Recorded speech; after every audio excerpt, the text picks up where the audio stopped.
जी हाँ दोस्तों, TV serial सरू की कहानी में अब तक का सबसे बड़ा ट्विस्ट आ चुका है। ये वो लम्हात हैं जो किसी ने सोचे भी नहीं होंगे। घर में गणपति बाप्पा की मूर्ति लेकर एक लड़की आती है जिसकी आंखों में चमक है और चेहरे पर एक फैसला। ये कोई और नहीं बल्कि सरू है। वो घर में दाखिल होते ही ऐलान करती है कि वो इस घर की बड़ी बैठी, इसकी असली मालिक सरस्वती बजाज है। इस ऐलान के बाद जैसे कामनी और अनेका के पैरों तले जमीन ही नहीं रही।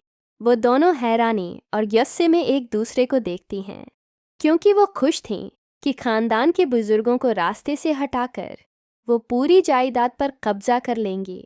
लेकिन अब उनके सामने एक बड़ी रुकावट आ खड़ी हुई थी। अनेका फौरन बदतमीजी पर उतर आती है और सरू से सबूत मांगने लगती है, लेकिन सरू उसके बेवकूफ़ाना रवैये का जवाब अपने होशमंदाना अंदाज में देती है। वो कहती है, सबूत तो तुम्हारे लिए भी मेरे पास है और अदालत में भी। वो एक के बाद एक सबूत सामने रखती है। ये देखकर कामनी का गुस्सा आसमान पर पहुंच जाता है।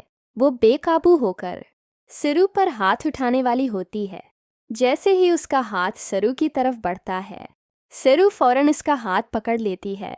सरू का मीना तोड़ जवाब। सरू गुस्से से कहती है, खबरदार, अगर आपने मुझ पर हाथ उठाने की जुरात भी की, मैं अब किसी की बात नहीं सुनूंगी और ना ही कुछ बर्दाश्त करूंगी। अब आप सब लोगों को सुनना पड़ेगा। वो आगे कहती है कि उसका एक बहरूप दिखावा है और वो अपने घर वालों को बचाने आई है।